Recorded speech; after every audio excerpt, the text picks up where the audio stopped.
আমি তো লোকাল ভাই, আমি একদম লোকাল। আমার বাসা রাজশাহীতে, আমরা রাজশাহী থেকেই অপারেট করি। আমাদের একটা কোম্পানি আছে ফুটপ্রিন্ট ফিল্ম প্রোডাকশন। আমরা, জি আমাদের রাজশাহীতে অফিস।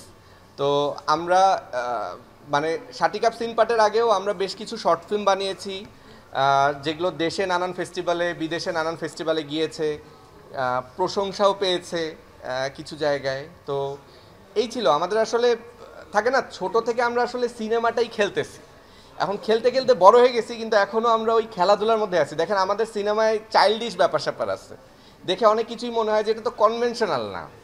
স্টুডিও প্রোডাকশনে তো এমন দেখি না আসলে। ওই যে ছেলে মানুষিটা, ওটা আমাদের ওই বাচ্চাকাল থেকে এখনও থেকে গেছে, আমরা বড় হতে পারিনি।